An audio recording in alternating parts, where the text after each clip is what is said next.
Hello and welcome to Ethical Hacking and Penetration Testing, brought to you by Eduonix. This is Chapter 2, Real World Information Gathering. So some of the things we're going to be covering is information intelligence techniques, footprinting and reconnaissance, organization of information during the test, social media websites, harvesting company emails, using Maltego for information gathering, it's a fantastic tool, search engines for penetration testers, using WhatWeb, HTTP Recon and SSL Scan, IP address geolocation, web app firewall detection, HTTP and DNS load balancer detection, DNS enumeration for pen testers, mail server enumeration, also DNS and a Whois lookup. So we'll start with information intelligence techniques. So these examples here are more kind of government orientated. The collection of intelligence is at the heart of a security service's work. By gathering secret intelligence, you seek to obtain detailed knowledge of a target's organisation, their key personalities, infrastructure, intentions, plans, capabilities, etc. So here we have covert human intelligence sources, which is boots on the ground reporting information back to you. Directed surveillance, following and or observing targets. Interception of communications is snooping on a specific target. And intrusion surveillance, which is eavesdropping on a person in their car, home, anywhere in their kind of personal space. Now, information intelligence techniques here. Network and host mapping, if you consider you need to determine what hosts are available. It allows prioritization of targets. It lets you have more effective attack vectors. If you can pinpoint a weak server before you actually attack it, then you know that you have to go for that particular server. So the goal of host mapping is to simply determine what hosts or services are available in a facility or a company. In some sense, the odds are in the analyst's favor. We have a lot of targets out there. As you can see, if you look at the Class B network, there's quite a few. So if you take that example on the 172.10.0.0, the amount of possible addresses is 65,536. There's also 65,536 TCP ports and the same amount of UDP ports as well. That means that the attacker has in excess of about 23 trillion possible targets. Scanning at a rate of 18 packets a second, it would probably take a shade under 5 million years to complete the scan. But because computers have a lifespan of between 3 and 5 years, the rate of change definitely confounds the usefulness of the scan. So to be sure, attackers are coming up with smarter and faster scanning techniques. There's no longer a need for an attacker to consider all possible port numbers. 50 TCP ports and UDP ports will account for probably all the services running on a computer. So the target space is something in the range of 163 million, which could be scanned in less than 4 months at 18 packets a second, which is definitely achievable, although 4 months is still quite a long time. If the site doesn't have any kind of intrusion detection, the site owners will probably never know if the attacker is random or if the attack is actually aimed at them or not. But if the attackers can get an accurate host map, they can turn the tables on those of us who defend networks as well. Many address spaces are lightly populated. If the attacker is able to determine where the hosts are, they have serious advantages. Say in our Class B network was populated with only about 6,000 computers and the attacker can find them. Now the attacker can scan the populated hosts on the network and at 18 packets a second in less than 10 days. And there are still much more efficient ways to do the scan as well, which we'll cover.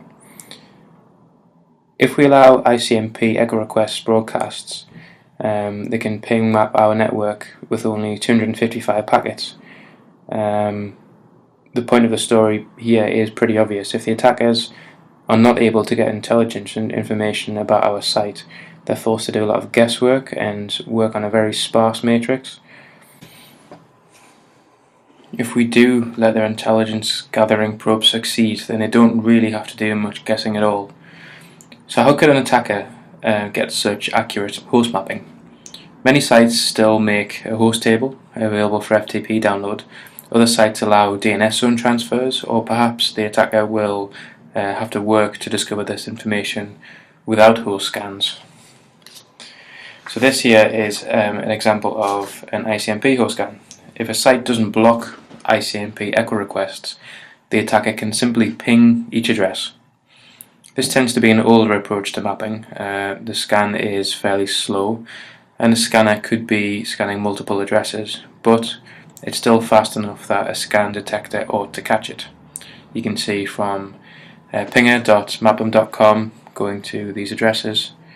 If there was a successful ICMP echo request, you would see an ICMP echo reply coming back from the address. And in the trace you can see here the attacker is targeting multiple network addresses. Two were detected by the sensor constellation, but it's probable that there were many more, and by interleaving the scan, the attacker has managed to space out the UDP echo requests far enough apart that the probe probably wouldn't be detected by most intrusion detection systems. The scrambled addresses is also quite a good touch. The UDP6 refers to a UDP payload with 6 bytes of data, and as you'll see in further chapters, stealth intrusion detection has a fairly specific meaning, but you can consider the lower and slower approach to still be the best stealthy technique, and with only 6 bytes of data, chances are it wouldn't really be caught. Broadcast ICMP is still the single most common mapping technique in use. It's also very effective. As you can see here, it's scanning the broadcast addresses 0 and 255 once it finds a particular broadcast range that replies. Then you know that there'll be something in that /24 range that you can contact. So here, this is a particular port scan going to target.mynetwork.com, and the dot after it is ports 1, 2, 3, 4, 5, 6, 7, 8, 9, 10, 11 and 12. Again, if the port was open, you should get a reply back as well. So social media websites. Now, there's a lot of information you can gather from social media. You can get somebody's full name. I'll tell you all the things that you probably already know, all the things you can get, and then I'll put another spin on it and say this is how you could potentially use it to your advantage. You could get the full name. Okay, that's probably going to be quite readily available. Then you get family members, which if you were out talking to somebody and you're trying to social engineer some information out of them, you could go down the route of, oh hey, I was just talking to your brother last night, Jacob, and he told me this and that, and then that kind of automatically builds up a rapport with your target, even though you don't have a clue who they really are, and this is just information you found online. You can find out who their friends are exactly the same way, and maybe even find some friends that can be bought to tell you certain information. Current location as well. Now this is quite good in a corporate environment, because you could say, oh hey, I just spoke to Tom, who's the CEO for a particular company. He told me he was on holiday and he said I could have his password to go in and check his emails for him. And then of course the receptionist on the other end of the phone doesn't want Bob to be angry when he comes home, so she says yes, his password is this, and then you basically have free reign. Home location as well. This has got a lot better recently, but previously when you would check into some places, or even if you were at home, you could see where it was on a map. Personally, that for me is a bit too close to home, shall we say, and I wouldn't want anybody on the internet knowing where I lived. Email addresses. You can send them a specific phishing attack. If you can see that they've just been to a particular theme park, you could craft an email up from that theme park saying, oh, I hope you enjoyed your stay, click here to enter a competition, win a prize, put in your email address and password. What's the chances they're using their password on something else? Probably quite likely. A social plan. possible snooping, interception, or hey, I recognise you from work. Don't you do this or do that? Don't you go to judo on a Tuesday night because I thought I recognised you? Latest purchases. How many times does somebody buy something and the first thing they do is put it on Facebook to say, oh, look at this? Again, it's more kind of things that you can pretend to have in common with your target. Phone numbers. Certain social media websites do allow you to publish your phone number, which is again good for a spear phishing attack, and also likes and dislikes, exactly the same. You can pretend to have the same as them. So concerns, storage of data. If you upload the information, then who owns it? That doesn't just go for social media, that goes for cloud storage as well. I'd be very careful if you think you still own the rights to something after you've uploaded it to a cloud storage base. Many of them say, if you upload it to our systems, we own it, and we own the rights to it, so be careful. Identity theft as well. Have you given enough information to pass Data Protection Act with your bank? Can somebody get your date of birth by your birthday alerts on social media? Can they get your mother's maiden name?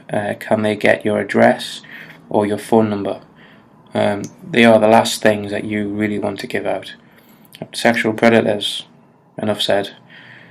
Stalking. Can someone find where you live or where you're going to be at a certain time from social media? Probably. Unintentional fame. If you do something popular, you risk being famous if it catches on. Employment concerns. If a client sees something on your social media, it may have repercussions for your own job. I know a few people who have called in sick at work and then they posted pictures online of them going on a bender in a pub and they've been fired. So be careful with that. Victimization. It's very easy to communicate with you unless you have your privacy settings set in a different manner. So you have to be careful that you can't be singled out of a group of people. And lastly, surveillance. A broad picture of your life can be pieced together over time with social media. If you look at somebody, a random person on social media, and you know you don't know them, and then you start looking at all the things that they do, all the things that they've posted, after about 10 minutes you get a pretty good idea about who they are. Not good.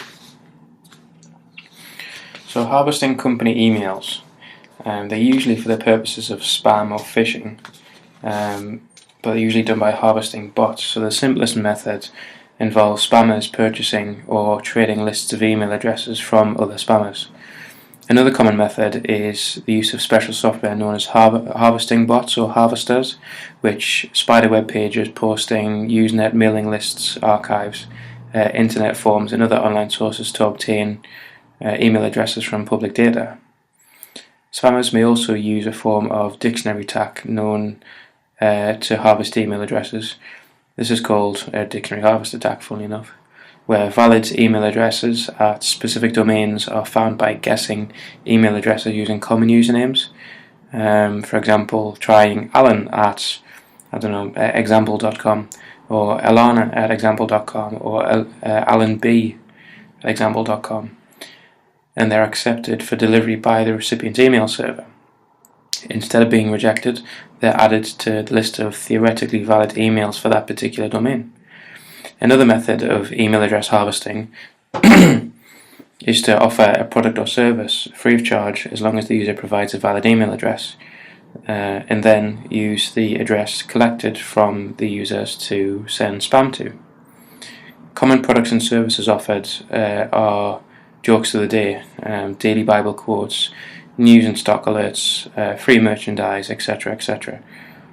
Another technique that was used late 2007 by a company called iDate, which used email harvesting to spam victims, friends and contacts. Spam differs from other forms of direct marketing in many ways. One of them being that it costs little to nothing to send a large number of emails. For this reason, there's little pressure upon spammers to limit the number of addresses targeted in a spam run, or to restrict it to persons likely to be interested. One consequence of this fact is that many people receive spam written in languages they can't read. A good deal of spam sent to English-speaking recipients is in Chinese or Korean, for instance. Likewise, A list of addresses sold for use in spam frequently contain malformed addresses, duplicate addresses, and addresses of role accounts such as postmasters and do not reply addresses. Now, spammers may harvest email addresses to form a number of sources. A popular method uses email addresses which their owners have published for their own purposes, such as on forums and things, and that's when Usenet bots specifically can really go to town and pull out email addresses from random websites. They're also called email address spiders to do that. Now, Usenet article message IDs often look enough like email addresses that they're harvested as well. So spammers have also harvested email addresses directly from Google search results without actually spidering the websites found in the search. Spammer viruses may include a function which scans the victim's computer's disk drive and looks for the wrong contact as well, and not only the wrong contact but any emails that have been sent to them that are loaded onto a local email client like Outlook, etc. It'll look at its from list, look at its to list, and it will collate that information and send it back to the spammer. Likewise, spammers sometimes operate web pages which purport to remove subscribed emails. If you click on a link to say unsubscribe, you put an email address in, it actually does the opposite and it harvests it for you. So next we have an application called Maltego, which is a fantastic tool. As it says here, Maltego is an open source intelligence and forensics application. It'll offer you timeless mining and gathering of other information, as well as the representation of this information. It's in an easy to understand format. So let's take a look at Maltego.